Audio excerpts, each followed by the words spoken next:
So can we ask Dr. Vaibhav Varshney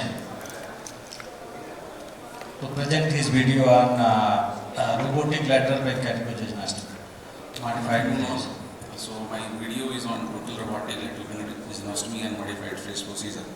So as we all know, we have two techniques, LPJ and modified Frey procedure. In modified Frey procedure, we coat the head till the posterior wall of the pancreatic duct when there is an inflammatory head mass, and if it is not, then we can just lay open the bleeding and remove the calculi. These are the few imaging from the which we have done this procedure. So this is the port position. All ports are placed in a straight line, infraumbilical, and the assistant port is placed in the left iliac fossa. So this is the video of the modified Frey procedure. So first step is to open the gastropolic ligament, the standard step. Then is the division of right gastroepiploic vein and right gastroepiploic artery to clear the head region.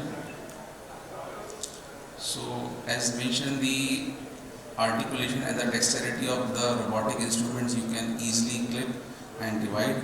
And then is the identification of the pancreatic duct. So we use robotic ultrasound probe with a tile probe feature, which is you can visualize where is the pancreatic duct, and then you can open on that spot and you will see the gush of pancreatic fluid.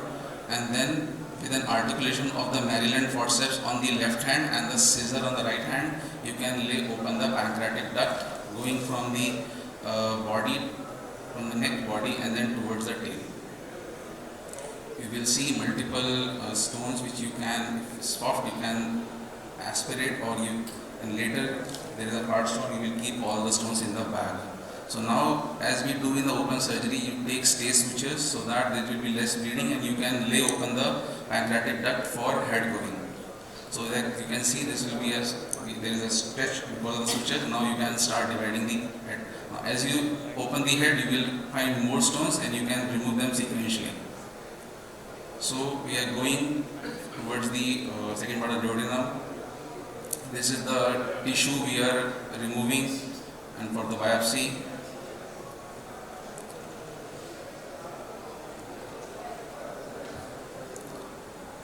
Now as you open, you will again take stay suture so that you can again lay open it, and there will be like control of the bleeding, and you can see more stones are coming as we are going further deep. So after removing all these stones are present, you can use an endo bag and keep all the stones and remove it, and then you can go further for doing the head covering. So this is the lower part. So now we are removing the further head portion.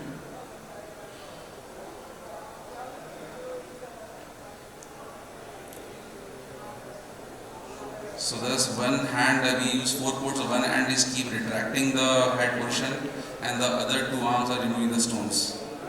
So now, as you know, in open surgery we do cauterization. We have a control on the posterior side, but in minimally invasive we don't have such thing. So removing stones sometimes will be difficult. But as you can see, articulation of the robotic instrument can be. Now after this, if we are not sure whether the stone is left or not, so we use cholecystoscope for doing pancreatoscopy. Now this is a cholecystoscope. From the assistant arm, you can see a stone sitting in the pancreatic duct. So we know now we will insert our instrument to remove the stone. We will again do cholecystoscope for the pancreatoscopy. Again there is a stone, remove it. Till we are sure that there is no stone left inside the pancreatic duct, you keep on doing it, and then remove the last stone that was present in the duct.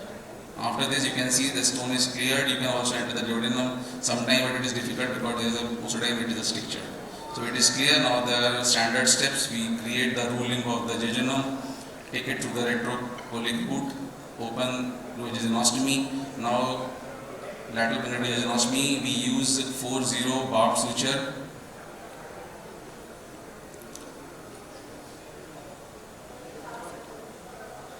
So after taking 3-4 stitches, you can just pull it and it will stay there. This is synced up. You can take the help of assistant because there is no haptic feedback, so you are not sure how much to give the strength to the sutures. So assistant can pull it for you, and to make sure that the sutures are tight enough, so there is no leak in the post-operative period.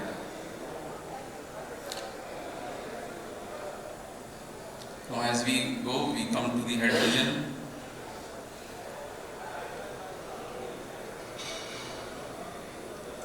So this is the last few stitches and then the pancreaticojejunostomy is completed. You can see the duodenum on the right side. There is around 2 centimeter rim of pancreas is left.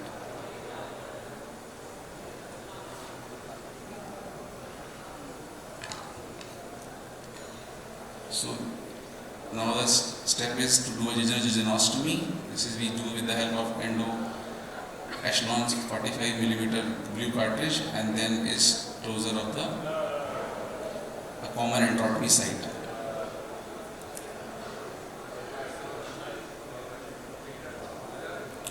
So we have done out till now 5 cases, 3 of modified Frey's and 2 LPJ with a docking time of 20 minutes, unsold time of 360 minutes and with a blood loss of 100 ml. Hospital stay median was 5 days. So though the operative time is longer, easy maneuver and precise dissection is the key. Compared to lab, we have a better control of bleeding because of the restricted articulation, opening of MPD not limited by the direction of laparoscopic instruments, better head coring in cases of inflammatory head mass. So robotic LPJ have a good post-operative outcomes and may have enhanced quality of life. Complete stone clearance can be done with the help of cholecystoscope, but the cost and lack of haptic feedback are still the concern. So thank you. Yeah. We have done a good clearance of the back, but I find that the head coring was not done much. These are the initial cases, sir. So predominantly we code the head region, sir. We reached till the 2 centimeters on the duodenal side, on the lateral aspect of the duodenum, and part of the uncinate process, sir. In most of the cases, sir, the uncinate was atrophic, so there was not much there to code that. So you select, Vaibhav, you select your cases based on the preoperative investigation, as you are saying, uncinate atrophy. Correct, sir. Sir, in the initial cases, case selection is the key to get rid of your learning curve and do it safely. So as we proceed, we do in some inflammatory head mass where the head mass is predominantly it's large head mass, and we over a period of time we can do in some difficult cases. As you can understand that lots of the particular Roche by almost obsolete from the management of chronic pancreatitis because of the same reason that proper head coring in terms of removing to the uncinate and opening all the ducts, which is a major concern. So do you think there may be this type of future problem, or you are thinking it? Sir, as we know, for chronic pancreatitis, both the component like ductal hypertension and head coring are important. So first after clearing the stones, we remove as much as head coring we can done. And fortunately, we in all our 5 cases, we assessed the pain scoring based on intensity, frequency and characterization, IFC scoring, and we found that out of 5 patients, 4 patients have a very good relief. 1 patient has exocrine insufficiency and because of that pain relief. Yes. How much follow-up? Sir, Follow-up time? Sir, follow-up time is 3 to 30 months, sir. In this, your median follow-up is 9 months, sir. Open for the discussion. Yeah, just as an extension to the previous questions, you are selective about your cases. My concern is as you go aggressively about head coring, there is definitely going to be bleeding because you keep coring the heads to your satisfaction. Now one can debate whether it is conservative or aggressive, but still bleeding, and therefore, how does your laparoscopic instruments tackle the brisk bleeding at the time of the head coring? Sir, in open surgeries, there is always we used to take rolling stitches because the chances of bleeding. First we divided the gastroepiploic vessels. Second is the anterior pinnoidal vessel that comes in play. We have to take, as I mentioned, we have to take prophylactic stitches before we core it, so that you take the vessels along with it and there is less chances of bleeding. Second, even if I am not shown, in one case we had bleeding a spurter, but because of the robotic instrument, as compared to laparoscopy, the advantage you can take immediately with, we have 3 arms, sir. With 1 arm you can control the bleeding, with other 2 arms you can start taking the stitches. An assistant will pass the sutures, so you can easily manage bleeding spurters with robotically. We have done in our few cases, so it is not problem as compared to laparoscopy. Dr. Vaibhav, excellent video, enjoyed it.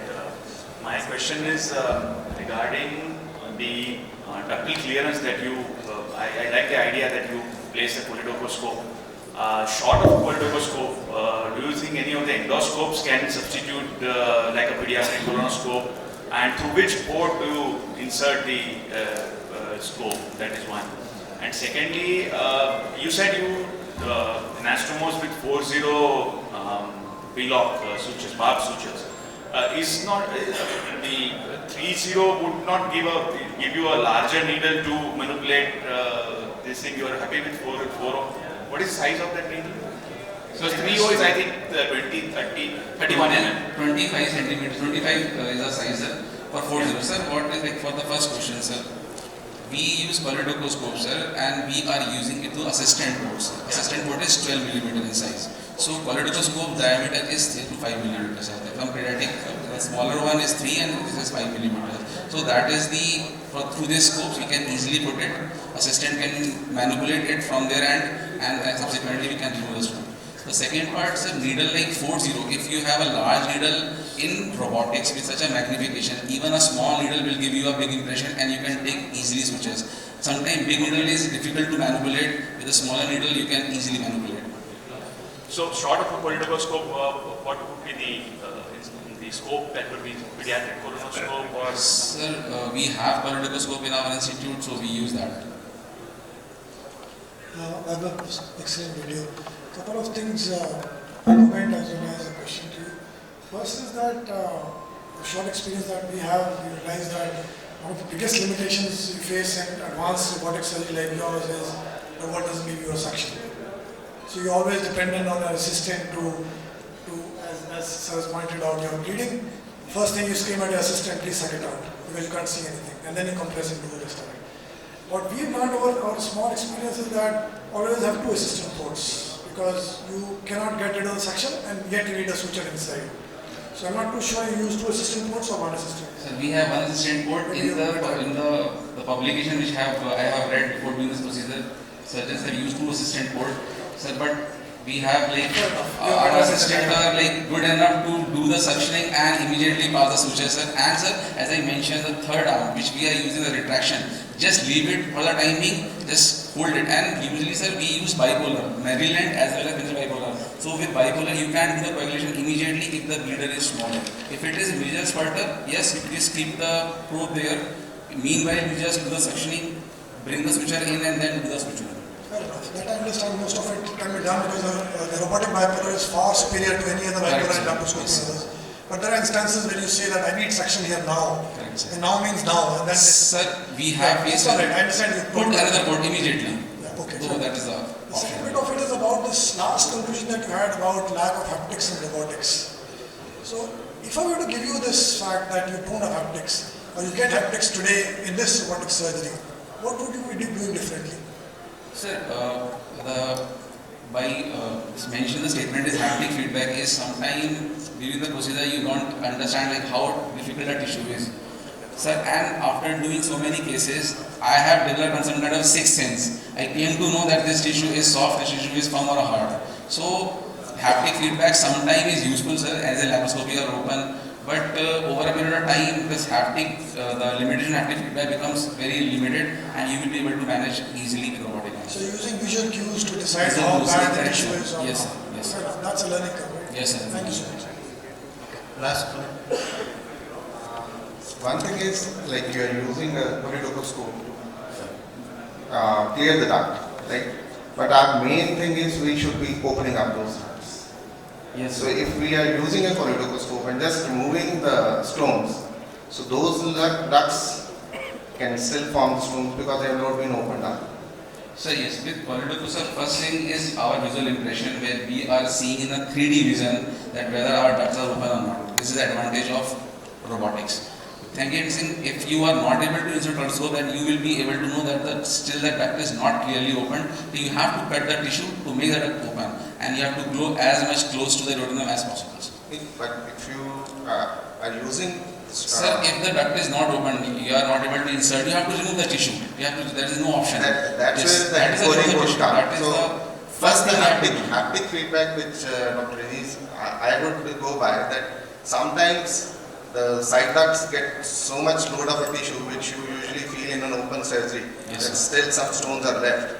which by no means we would be able to judge those things. From near the neck, the duct dips down and again come back. So those cases would be Sir, difficult to clear. that's why, like when we were doing the first cases, the same problem you were telling, that we are not sure whether we are done, clearance is done or not. And that same time we came to the idea that let's do check whether stone is present or not. And when we inserted, we find that there is no stone there and it was entered duodenum. So we are sure that this we have done a complete clearance. And rest we have removed the pancreatic tissue, whatever is Another available. question. Time is up. Yes, yes. I think you have made your point. Thank you. Okay. Thank you.